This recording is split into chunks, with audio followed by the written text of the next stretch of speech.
my favorite subject, people-centric leadership. If you get me talking about Libby Gill, we're going to be here all day. It's the most essential quality of leadership and also probably the most overlooked. And that quality is hope.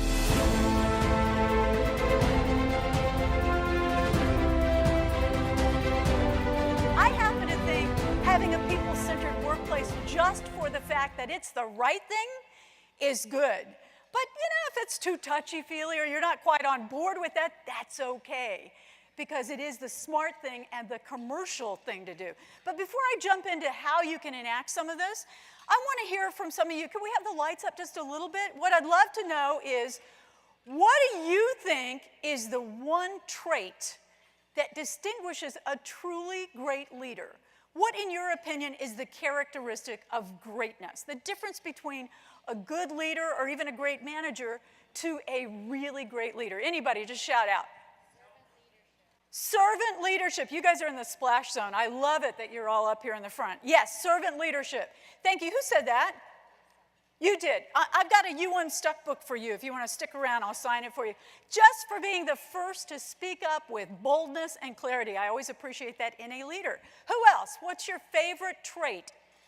Effective leader. How about you guys? Enthusiastic. Thank you. I couldn't agree with you more, and you yelled that out enthusiastically. So thank you. Honesty. Yeah, baseline. Integrity. Honesty. All of those things, absolutely. Inspired, servant leadership, coaching other people, integrity, honesty, all of those things. Being inspiring, so critical. But there's one other element, and I worked 20 years in the corporate world, head of communications at Sony, Universal, Turner Broadcasting, many years in that world. Now, in 2 weeks, it'll be 15 years as an executive coach and leadership consultant. So I've spent a lot of time on the corporate side and also on the business ownership side. And I work with companies and countries across industries because it's always people and performance. I'm always looking at workplace behavior.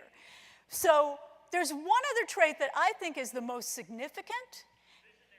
Visionary. That's a good one. That's not what I was going to say, but you're dead on. Visionary. The most important and the most overlooked. And that one trait, you know it when you see it. It's the people that inspire you to take action, the people that despite any setbacks, any hurdles in front of them, they keep on going with an enthusiastic attitude. And that one trait is hope.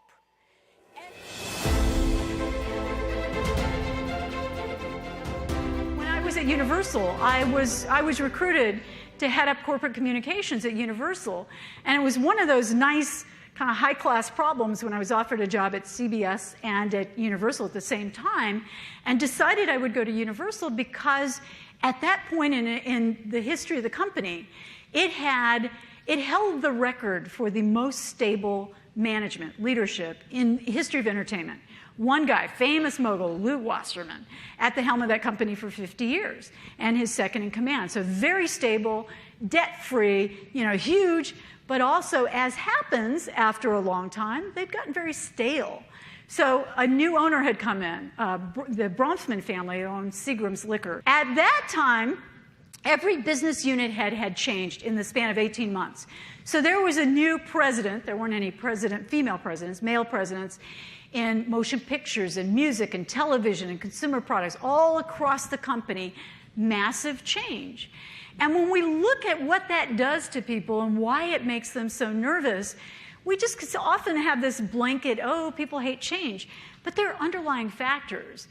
Sometimes people feel disloyal to their former employees if they embrace the new. Sometimes they feel like, my skills are not up to par. I don't know what these people coming from the outside know that I don't know. There are all sorts of fears and concerns that get triggered. So for me, I thought, well, I'm head of communications for this group. I'm just going to go out and communicate. I'll do what I do because I really believe we have to create a shared vision here. We have to get on the same page, and that's going to require some time together, some rapport and trust. So I was as a department head, one of the perks of the job was my little golf cart. So, Universal Studios, anybody been to Florida or Hollywood? It's big. It was 540 acres. And I set 15-minute appointments basically with anybody that would speak to me. And it wasn't always easy. I thought, well, just meet with me. No, had no interest in the new team coming in. So I was persistent. And for about 3 months, my calendar just had these chunks of meetings with HR, accounting, the costume people, the producers, the on-air talent. I mean, anybody that was willing to sit down for a face-to-face. And I got my little golf cart, and I drove past the New York town and past the cowboy village and the parting of the Red Sea. And I went out to all these places and sat down with people and basically just said, tell me about your job. What can I do for you? How can we work together? All the basics. It did not take a rocket scientist by any means to figure this out. But I kept hearing, no one from corporate has ever been over here before. And it was just that, let's break down the silos, let's break down the walls and talk to each other, and then continue to build on that. And pretty soon, people started to see, we were not the evil empire, we were not out to get them. And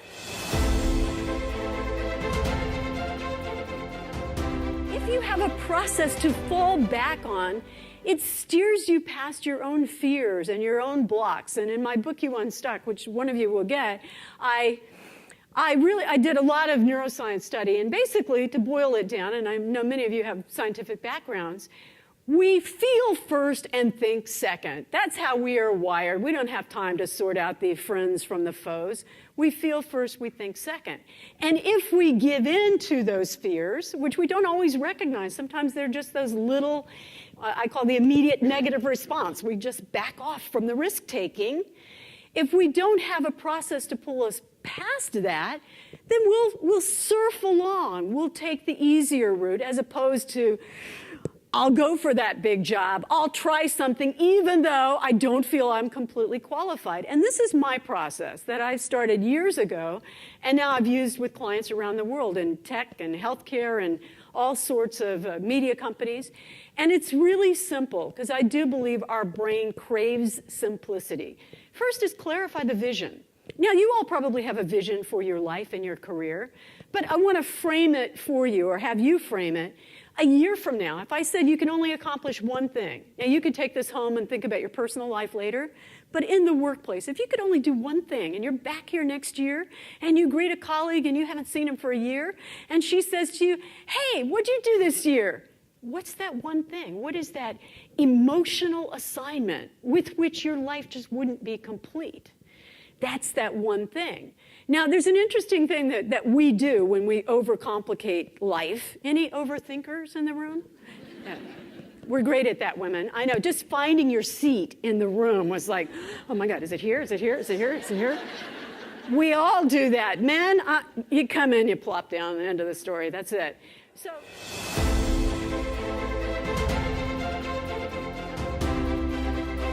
Congratulations, you have a natural predisposition for leadership. No. Lift as you climb. That is what it's about. And it's from Helen Keller, who's really one of my idols. Alone we can do so little. Together we can do so much. Thank you all.